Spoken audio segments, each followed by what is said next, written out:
All right, 3, 2, 1. You're being recorded. Fantastic. So once again, I will say hello, everyone. I am Amalie von Hohensee, and I am so excited to be teaching to you all about an interesting topic, stile recitativo and the birth of opera. So let me go ahead and start screen sharing here. So here we go. So stile recitativo and the birth of opera. And the fantastic thing about all the classes we've seen so far today is that so much of this information builds on each other. So for example, if any of you were at Master Peregrine's class this morning, I'm going to be reviewing some of those concepts. So, you know, these concepts about the birth of opera just keep coming back from different angles and different perspectives as you look at it. So it's hopefully it should be a little bit of review, and then some new stuff, some new ways of thinking about it. And that is my 1-year-old in the background. So any screeches you hear, that's a baby. Don't worry. Okay. Almost operatic. Oh yeah, she's very operatic. She's going to be a singer for sure. Okay. So before we get started talking about the history and those details, I just wanted to go over a few terms and concepts that I'm going to be talking about today and that we've heard a little bit of already today. So I wanted to just go over the terms for musical textures. So I have those written here on the slide. So we have monophony, which is literally one sound, monophony. So for example, monophony would be if I were to sing Dona nobis pacem pacem, just that with no other voices and no accompaniment is monophony. Homophony would be if I decided to play some chords with that.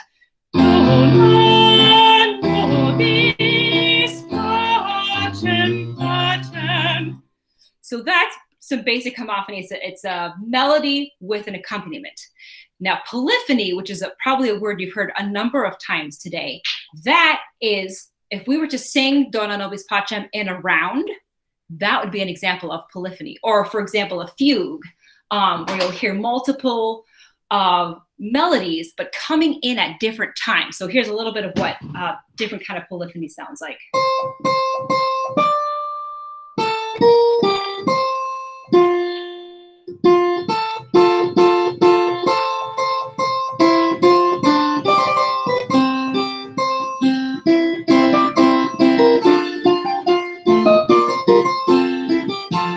And on and on.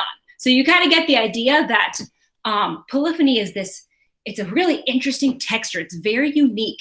It's not something that we hear a lot in contemporary music necessarily. So I just wanted to get that out of the way, that we understand the basics of what those terms are. And then another thing I just wanted to quickly touch on is throughout musical history, there is this interesting dialogue between text and music, in vocal music in particular. So composers and poets and philosophers are often thinking about, okay, what's more important right now? Is the music more important? Is the text more important? Is a balance or marriage between the two of those more important? And you see this conversation happening over and over. We see it in the Middle Ages, in the Renaissance, in the Baroque. The Romantic era composers, had lots of thoughts about this. Wagner had lots of thoughts about this. So this is an ongoing dialogue that it's good to just kind of keep that in the back of your mind as we're thinking about opera. So onto the musical background for the birth of opera and recitative. And Master Peregrine touched on a lot of that this morning, which is fantastic. So both sacred and secular vocal music of late 16th century Italy relied heavily on literal text painting. And a lot of you have probably heard that term text painting. I'm going to play you a little example of a Josquin piece, El Grillo. So I'm going to read you what the text means. It's, the cricket is a good singer who can hold long notes. He sings all the time. So let's give that a quick listen. El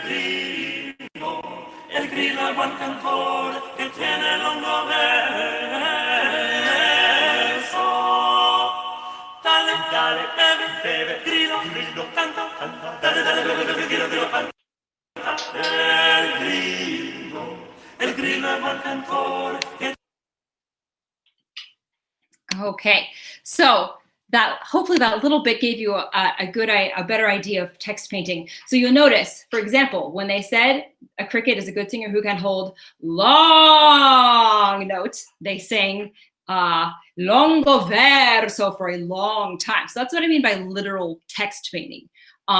They're not expressing the emotion of holding a long note. They are literally holding a long note. And you heard in this, again, when I was talking about thick polyphonic textures, what that means is there's a bunch of voices doing a bunch of different things all at the same time. And so it's difficult to discern the text or to portray subtle or varying emotional states.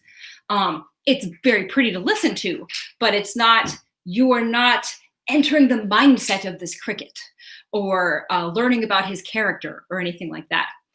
So another example of this from the world of sacred music, and again, Master Peregrine already played us some Palestrina this morning, which is fantastic. So in listening to this bit from the Pope Marcellus Mass that I'm about to play, think about what's more important, the music or the text?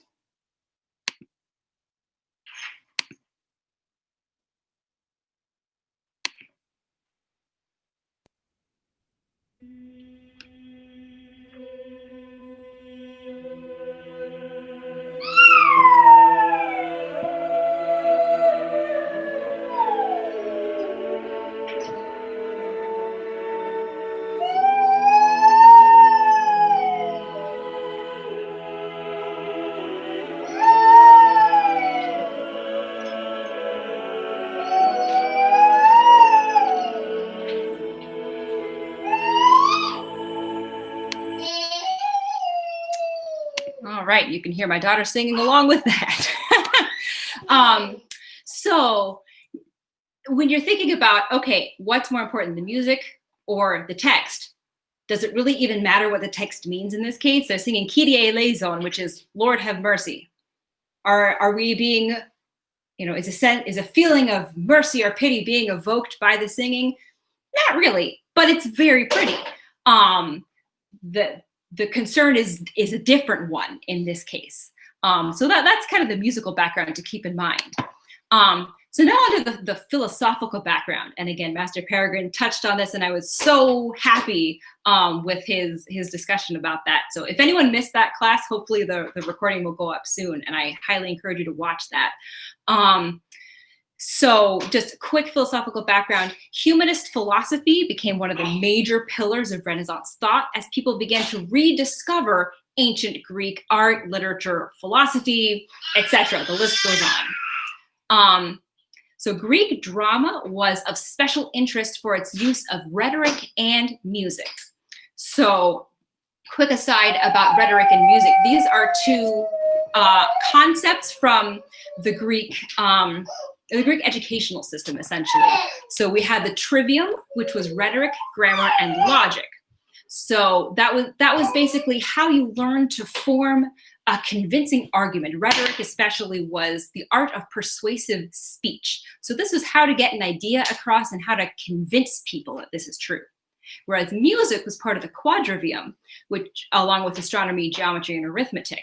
And Master Peregrine was talking about how, the ancient Greeks were figuring out the ratios of intervals by looking at, the length of strings, and, a 1-to-4 ratio meant this, etc. And so music was actually grouped with mathematical concepts, essentially. And so Greek drama had this interesting marriage of the two. And Renaissance thinkers were very interested in that. So, and the general zeitgeist of Renaissance and even late medieval thought was the thoughts and feelings of the individual became a major force in everything, and art and music was no exception. And personal expression gained primacy. So if you think about this, for example, the Protestant Reformation is a huge example of this, that all of a sudden a personal relationship with God became a possibility, that had not been so present in the Catholic Church, etc. I won't get into all those details, but that's just a great example of individualism becoming very important. You also see, fashion becomes a whole, individual expression becomes important there in art, etc. So there are many examples of these philosophical concepts flowering in all of these different ways. So now, the Florentine Camerata. Master Peregrine talked about some of the individual members of the Camerata. So if you want to know some specific folks and what they did, again, go visit his lecture. But if the Florentine Camerata was essentially a Renaissance think tank made up of poets and musicians and philosophers and artistically inclined folks, essentially. They discussed music and drama and a variety of other topics between 1573 and 1592. This was also known as the Camerata de' Bardi, due to the patronage of Giovanni de' Bardi. And if that name sounds familiar, de' Bardi, our ANS champion, Fiore Leonetta de' Bardi, has fashioned her persona. She has created a persona that's related to the Bardi family, which is fascinating. If you ever get to meet her, ask her about it. But yes, the Camerata de' Bardi. Fun little fact, the word camerata comes from the word camera, which is room. So literally a camerata is a group of folks who meet in a room and talk about stuff. So anyway, that's where that word comes from. The Florentine Camerata were critical of the music trends that were occurring at the time. So what I was just talking about, that the polyphony is so dense you can't understand the words, and we're not getting a sense of personal expression in the music.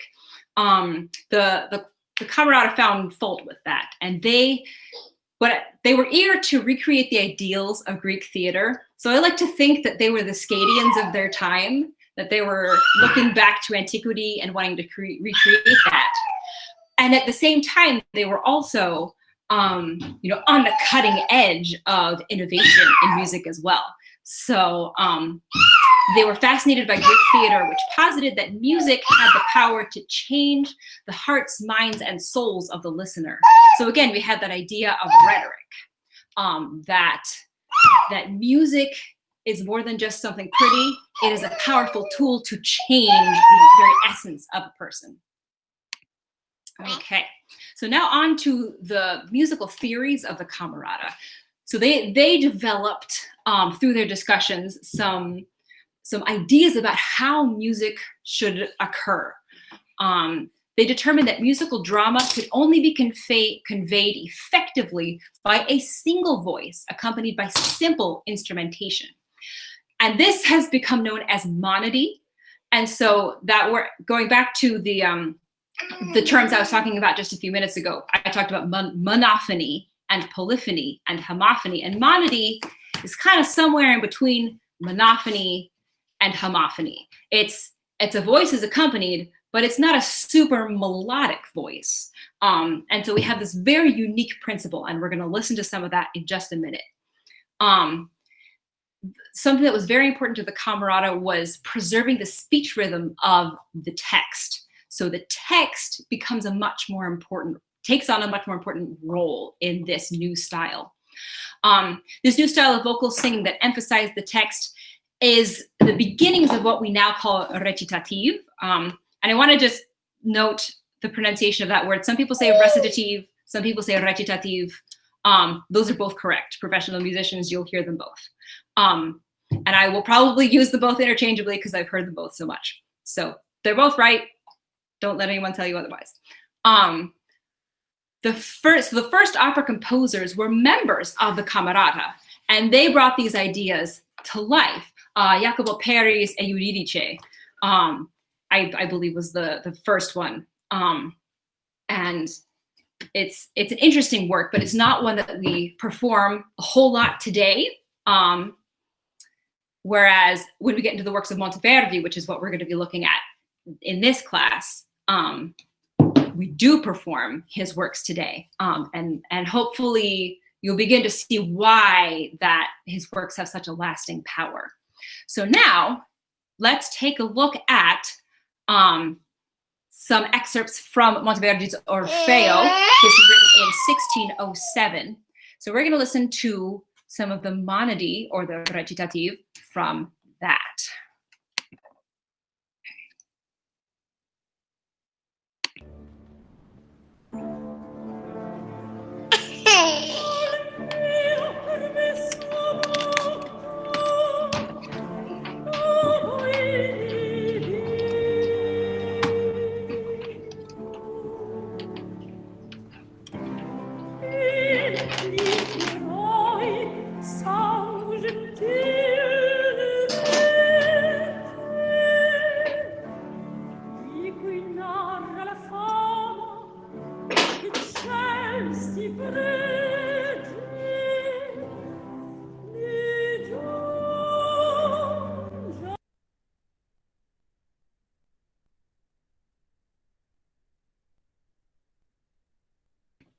Sorry, was there a problem with the sound there?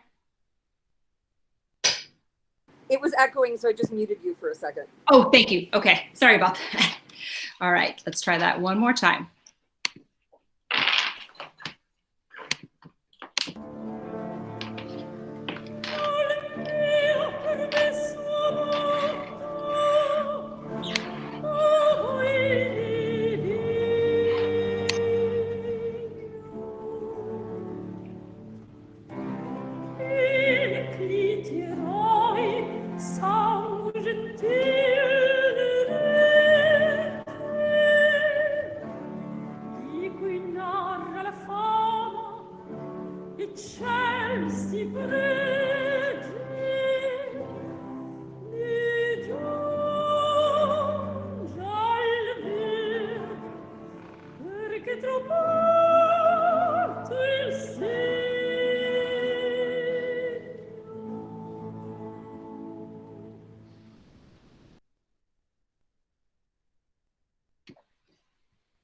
Okay, so that is a very different type of music than we've just been listening to. So how does the rate of text declamation compare? And by that I mean, how fast are the words coming out? You'll notice we get a lot more text per time in this musical example, whereas in the Palestrina, it took them a minute just to say the words Kyrie eleison. So very, very vastly different treatment of text. And then the harmonic structure is very different. Instead of lots of different musical ideas coming at you at once, you have an extremely simple accompaniment that's literally just chords. And the melodic profile is also very different. This is not a memorable operatic tune. This is very text-based. You're not going to go around singing the melody of this particular piece because it's serving the text. So what is more important, text or music? In this case, the text is that most important bit. So what I'm going to do now is I'm going to put in the chat some scores that you can take a look at. So we're going to start examining some recitative. So I just put in the chat, it's the whole opera. If you go to page 7, you'll get to it's called Prologo, La Musica. And that's what we're going to be looking at, is that pages 7 and 8 in the document. And I also have the original, if you want to take a look at kind of the original notation, I'll drop that in there as well. All right, there you are. So let's take a look if people will get to, it's page 7 of the PDF or page 3 of the score, depending on what you're looking at. So let's take a look at that page 7. So this looks kind of funky to look at on the page. So what do you look at when you get a recitative or recitative and you want to start learning it? What do you do? So when you're analyzing a recitative, you begin by looking at the text. And we're going to be talking about something called metric placement. That's a technical term that just means where something is placed in a measure, in the rhythm of a measure. For example, here, it says it's in 4/4, it's really in 4/2. There are 4 half notes per measure. And so what we want to look at is what's happening on beats 1 and 3. Because that's going to tell us a lot. Beat 1 and 3, if you think about it, in a bar of 4/4, you don't go 1, 2, 3, 4. The different beats have different amounts of importance. You might go 1, 2, 3, 4. So you'll notice 1 and 3 are more important than 2 and 4. And this is very important when you're looking at a score of recitative, because that's how you start to make sense of it all. Because it can look like a hot mess on the page. But when you realize that, okay, beats 1 and 3 are the important bits, then it starts to fall into place. So the syllables occur on a strong beat, especially the downbeat, but it can also be beat 3. So these spots, again, those are the stressed syllables of the word. And you might be looking at this and saying, I don't speak Italian. How the heck can I figure this out? But you might notice that the metric placement of the text, so where the text falls in the rhythm, basically teaches you how to pronounce the words with the correct word stresses, even if you don't speak Italian. So what I want you to do is, I'm going to play the clip that I just played again, but I want you to follow along in the scores that you now have, so that you can kind of see how, what this sounds like, basically. So we're going to go back to this clip and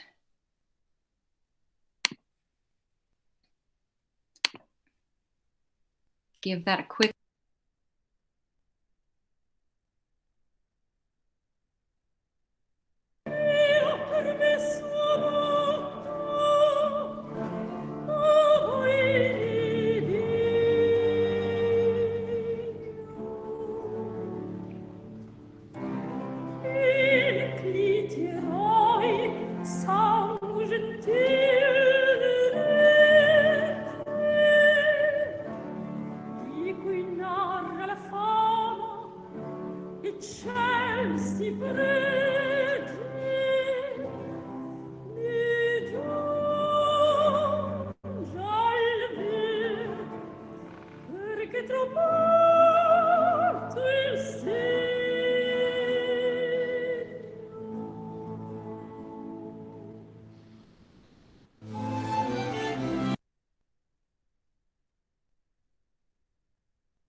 Okay, and I'll let you guys listen to that gorgeous ritornello in just a minute, because that's another really cool part of this opera. So hopefully that started to give you a sense of how to take this off of the page, because on the page it looks weird. It looks very foreign to what we're used to working with, either in terms of choral music or in terms of, you know, a more tuneful song. Because it's so text-based. So how do you learn a recitative? So we're now gonna go to the next page in your scores. It says page 4, it starts with the ritornello. We're gonna look at those bottom 3 staves of music.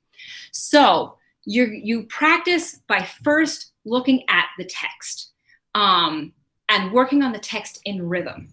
So this is where I need my brave volunteer to come in and take a look at, we're just gonna look at the very first measure there, that first stave of vocal music that begins with the word io. And I'm not gonna tell you how the next words are pronounced, because I want you to see if the rhythm can tell you. All right, Philippe, are you up for this? Yes, I am here. Awesome, all right. So looking at this very first measure, can you find beats 1 and 3? And again, we're in 4/2, so it's the first and the third half note. Yep. So io would be your Yep. first, and then the mu of musica would be beat 3. Exactly. So that, and Philippe, you nailed the pronunciation of that word. So if you weren't sure if it was musica or musica, all you had to do was look at the rhythm, because you notice mu is on beat 3, not Z.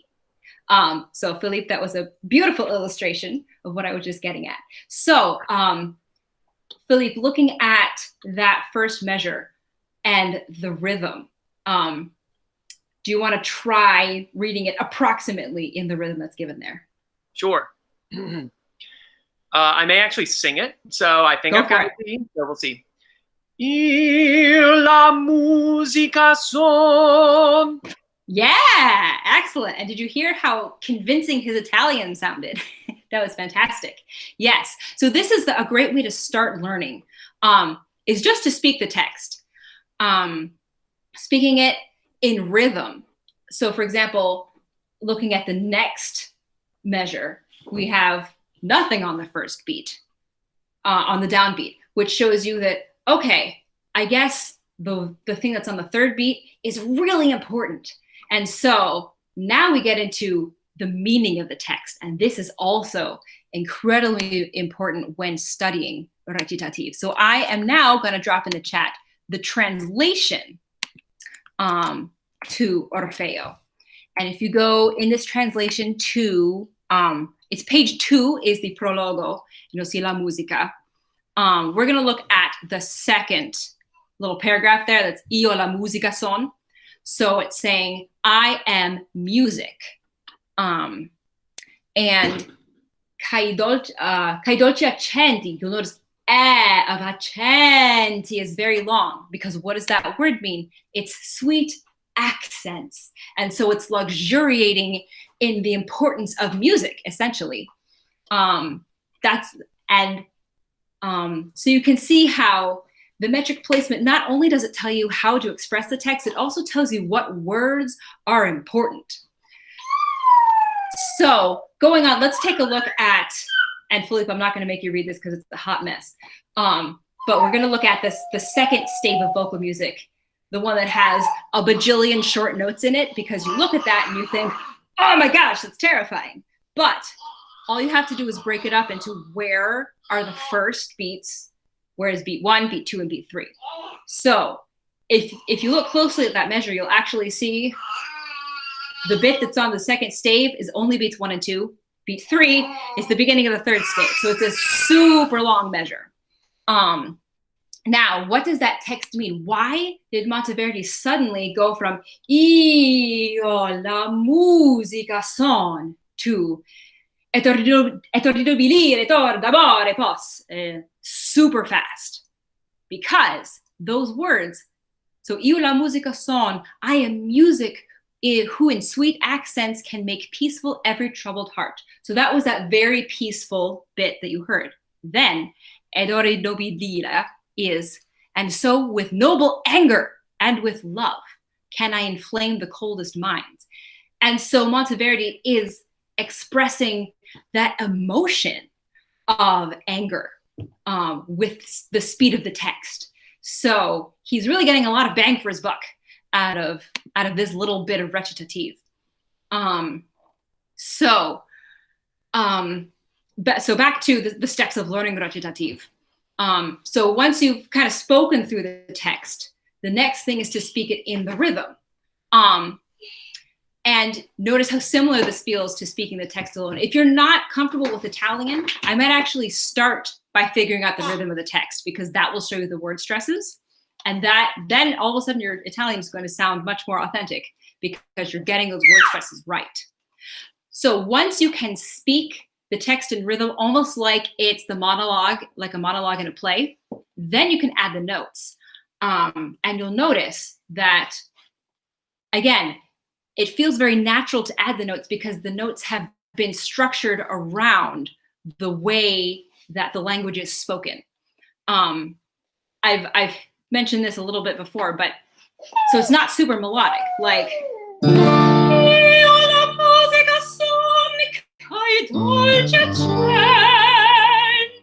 not going to go around singing that all day.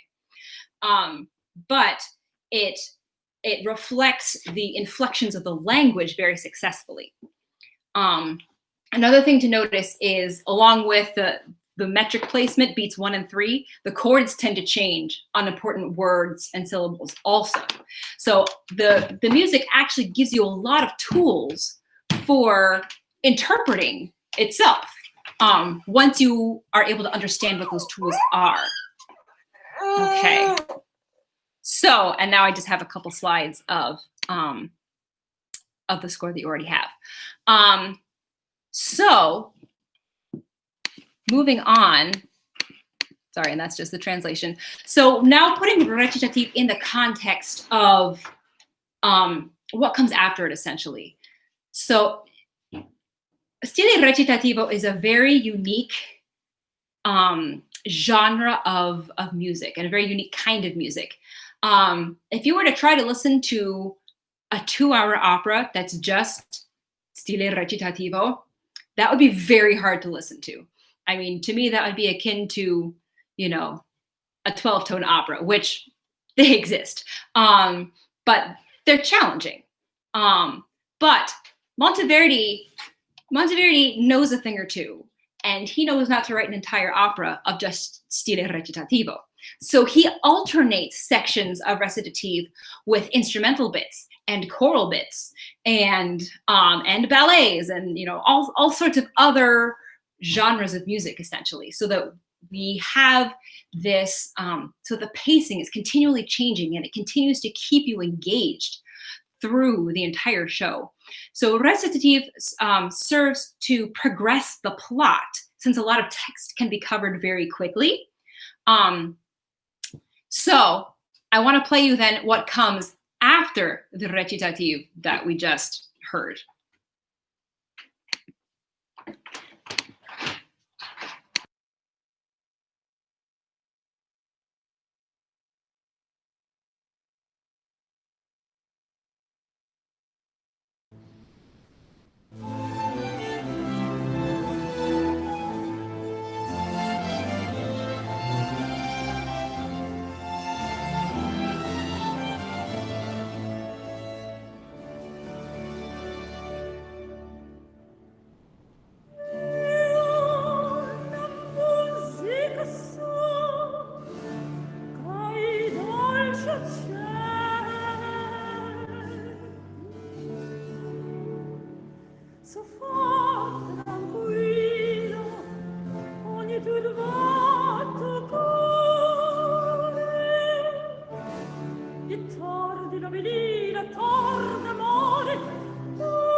So you can see that what Monteverdi does is he has bits of recit, but then he has this gorgeous ritornello that keeps coming back. Ritornello it just means a bit of music that keeps returning. And so instead of just having, bam, 6 minutes of recitative, he has a minute of recit, a minute of ritornello, a minute of recit, a minute of ritornello.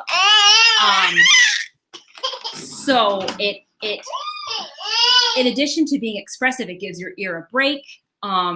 So Monteverdi was very skillful in his pacing of the opera.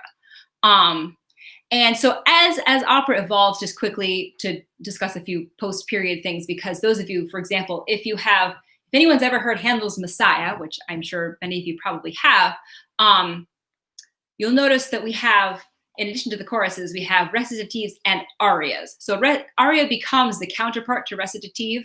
So by like the time of Handel operas, we have a bunch of action happens during the scenes of recitative where the actors trade lines just like they're in a play. And then in the aria, the action stops and the characters, they share their feelings. They reflect on emotions that they feel as a result of the plot that unfolded in the previous recitative. Or in the case of Messiah, they're emoting about, the Bible verses that we were just talking about, essentially. So we begin to have this interesting dichotomy between recitative and aria. That's a later thing, but I just wanted to touch on that as kind of a just general music appreciation fact. If you're listening to Baroque or classical period operas, so the operas of Mozart, etc., you'll see that a lot. So that's just a little taste of recitative. So we've now reached the questions portion. So I will stop screen sharing now, and let me know if you have any questions.